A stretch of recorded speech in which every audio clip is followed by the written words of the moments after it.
اس واقعے کا تعلق بنی اسرائیل کی ایک جماعت سے تھا جو حضرت حزقیل علیہ السلام کے شہر میں رہتی تھی۔ شہر میں طاعون کی وبا پھیل جانے سے ان لوگوں پر موت کا خوف سوار ہو گیا تھا، اور یہ لوگ موت کے ڈر سے سب کے سب شہر چھوڑ کر ایک جنگل میں بھاگ گئے اور وہیں رہنے لگے۔ تو اللہ تعالیٰ کو ان لوگوں کی یہ حرکت بہت زیادہ ناپسند ہوئی،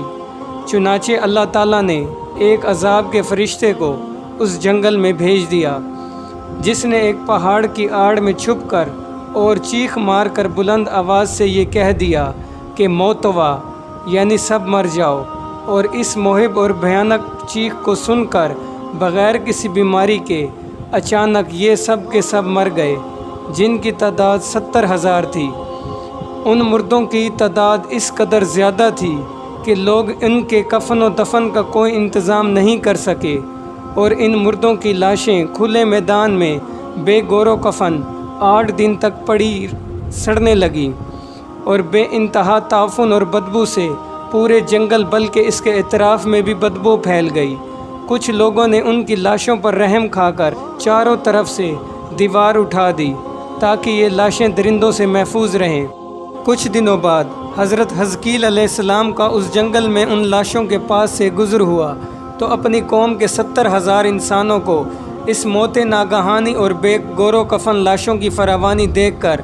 رنج و غم سے ان کا دل بھر آیا۔ آپ دیدہ ہو گئے اور باری تعالیٰ کے دربار میں دکھ بھرے دل سے گڑ گڑا کر دعا مانگنے لگے کہ یا اللہ، یہ میری قوم کے افراد تھے جو اپنی نادانی سے یہ غلطی کر بیٹھے کہ موت کے ڈر سے شہر چھوڑ کر جنگل میں آ گئے۔ یہ سب میرے شہر کے باشندے ہیں،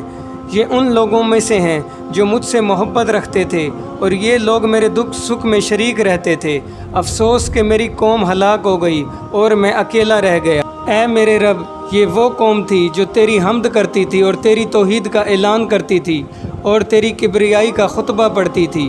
آپ بڑے سوز و دل کے ساتھ دعا میں مشغول تھے کہ اچانک آپ پر یہ وحی اتر پڑی کہ اے حزقیل، آپ ان بکھری ہوئی ہڈیوں سے فرما دیجئے کہ اے ہڈیوں، بے شک اللہ تعالیٰ تم کو حکم فرماتا ہے کہ تم اکٹھا ہو جاؤ۔ یہ سن کر بکھری ہوئی ہڈیوں میں حرکت پیدا ہوئی اور ہر آدمی کی ہڈی جمع ہو کر ہڈیوں کے ڈھانچے بن گئے۔ پھر یہ وحی آئی کہ اے حزقیل، آپ یہ فرما دیجئے کہ اے ہڈیوں، تم کو اللہ کا یہ حکم ہے کہ تم گوشت پہن لو۔ یہ کلام سنتے ہی فوراً ہڈیوں کے ڈھانچوں پر گوشت پوست چڑھ گئے۔ پھر تیسری بار یہ وحی نازل ہوئی، اے حزقیل، اب یہ کہہ دو، اے مردو، خدا کے حکم سے تم سب اٹھ کھڑے ہو جاؤ۔ چنانچہ یہ فرما دیا تو آپ کی زبان سے باجملہ نکلتے ہی 70,000 لاشیں ایک دم کھڑی ہو گئیں،